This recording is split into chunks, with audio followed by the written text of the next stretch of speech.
everybody? Welcome to Drafters TV. I'm Ben Hauver, and today we are switching up the vibes and taking a look at the top 5 NFL stacks for Week 5 in tournaments. Make sure you guys drop a like on this video if you're feeling especially generous. Subscribe to the channel. I appreciate it more than you know. And speaking of subscribing, if you guys would like a chance to win a free ticket to a Drafters contest, going to be doing a giveaway this week. You can win a ticket up to $5.50 for any contest on Drafters that you like, whether that be a cash game or taking a shot at one of their many GPPs.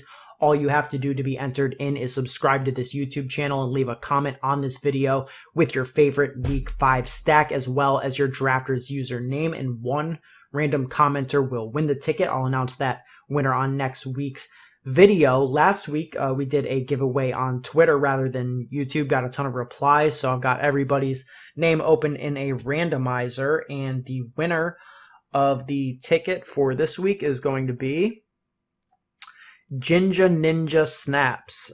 So shout out to you, my dude. Just send Drafters a DM on Twitter and they will get you hooked up with that.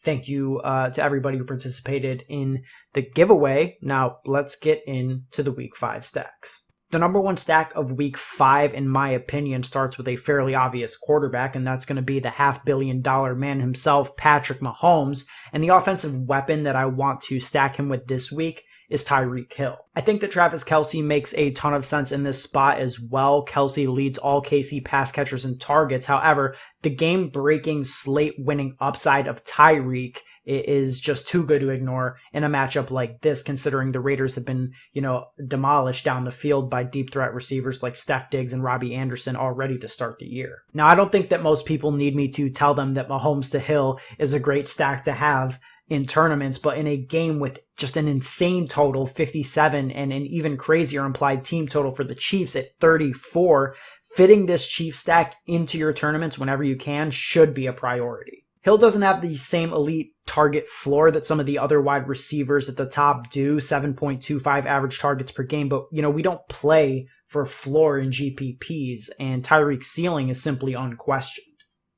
Right here on the screen, you can see one of the Drafters tournaments that I did this morning, and I was able to land Mahomes and Hill at the 2-3 turn. It was in a 4-person draft, so I think that's picks 8 and 9, and paired it with my favorite Vegas pass catcher and Darren Waller on the bring back. And, I absolutely love this team's chance to take down the Drafters $3.30 Week 5 splash. My second favorite stack this week will, be a chalky one again, but 2020 is a play the best plays kind of year so far in these tournaments, and we're not going to get too cute yet. We're going to stack up Dak Prescott and Amari Cooper as a no-brainer stack in Week 5. Dak Prescott is the QB1 in fantasy overall right now. He's averaging 31.3 fantasy points per game, and he is the driving force in the league's most talented offense. If he keeps pace for the rest of 2020 with how he started, he will be the highest scoring fantasy player of all time. And this Cowboys defense is so bad that even facing, what has been a pretty pathetic New York Giants team to start the year, I'm still skeptical of this 9.5 point line that Dallas is favored by. I'm not sure that they'll be able to hold a lead even against the Giants. I foresee Dallas passing quite a bit in this spot. And while the ball does get spread around to multiple guys, Lamb, Gallup, Schultz, even Cedric Wilson on occasion, Amari Cooper is the clear-cut alpha in this receiving group, averaging a league-leading 12.75 targets per game. He's second in the NFL in receptions with 37, and paired with Dak Prescott offers elite tournament-winning upside on a weekly basis. Lamar Jackson has missed 2 practices this week, and Josh Allen and the Bills have had their games postponed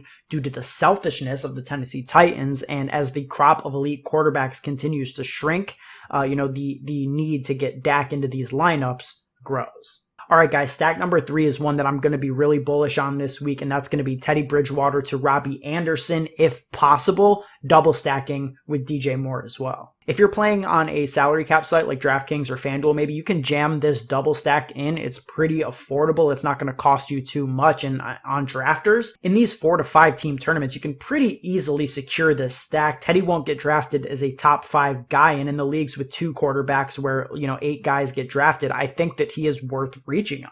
The Falcons have allowed top 5 quarterback finishes to every team they faced so far this year. At least 5, maybe 6 of their starting defensive backs are either out or highly questionable in this spot. And even when they've been consistently thrashed by wide receivers this year. The fantasy community seems split this week on whether they think Robbie Anderson is the new Panthers wide receiver 1. Others are holding out hope for DJ Moore, hoping that he recaptures that role. And, I think if you're going to prioritize one guy, it should be Robbie Anderson. I do think that what we've seen through Matt Rule's, play calling and how this offense has worked through the first 4 weeks of the season, I think Robbie Anderson is the Panthers wide receiver 1. I mean, he's leading in targets, yards, receptions, and touchdowns over DJ Moore. I mean, what else do you have to do to be considered a wide receiver 1 for a team? That being said, I mean, DJ Moore is still dominating in his share of team air yards, and I think that a lot of people are going to be reluctant to go back to him after disappointing last week. Playing both in your rosters will give you a contrarian build, and I think the Panthers have a shot to surpass their implied total, which is currently 25.75.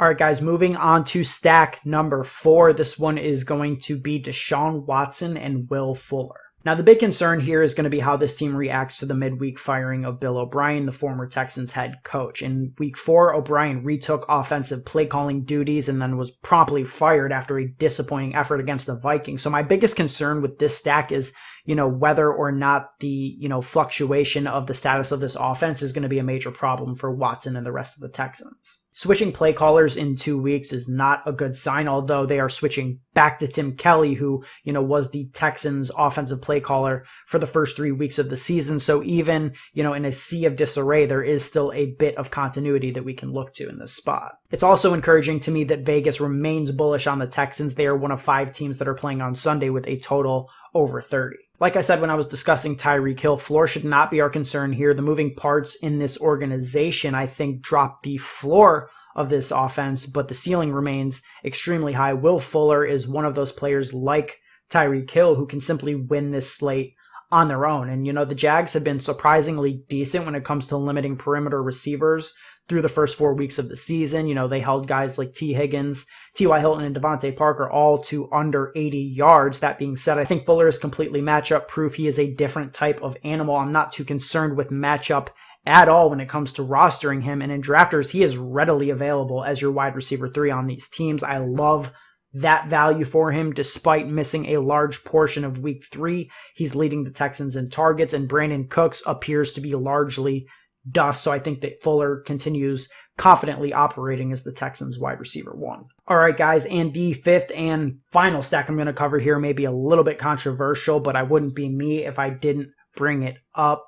Danny Dimes to none other than Darius Slayton, a.k.a. Godius, a.k.a. Young Slay. This spot could not set up better for Darius Slayton. The Cowboys are just bleeding up production to wide receivers. And while Danny Dimes has been, worse than inconsistent, he's just been flat out bad, hasn't gotten a touchdown in 3 games. This is a spot where we look to target the Dallas Cowboys defense, and we just roll Dimes and Slayton with confidence. Darius Slayton has a 38% market share of his team's targets. He's averaging 7 targets per game, and the Cowboys just can't stop anyone. No wide receivers. I mean, they gave up 100 yards in the first 3 games of the season. Last week, they didn't give up 100 receiving yards, but Odell Beckham had over 100 total yards, and he scored 3 touchdowns. Slayton is a 6'1", 439 burner. I don't think there's a single player on the Cowboys defense who's going to be able to keep up with him, and this is going to be a sneaky stack. I mean, if you're on drafters doing these drafts, Slayton will go undrafted completely, and on these salary cap sites, he's just a pure value. So I think that,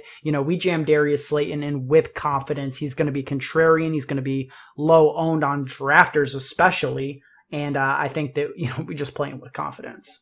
One quick note, guys, before I get out of here, I will say that I, only cover the Sunday games. If you're playing on the quote-unquote main slate, or if you're doing these Sunday-only drafts on drafters, if you're in a more full player pool, then yes, you obviously are going to have to look at guys like Russell Wilson to either Tyler Lockett or DK Metcalf or both. I think that even Drew Brees, as dusty as he's turning out to be this year, would be a good stack with Michael Thomas, who's most likely going to return for Monday Night Football this week. So yeah, definitely guys to consider there as well. What do you guys think? Let me know what week 5 stacks you're going to be looking to get exposure to in tournaments this week. If you want to win a free ticket to drafters, just drop a comment below with your favorite week 5 stack and your drafters username. One person will be randomly selected. I'll announce that on next Friday's video.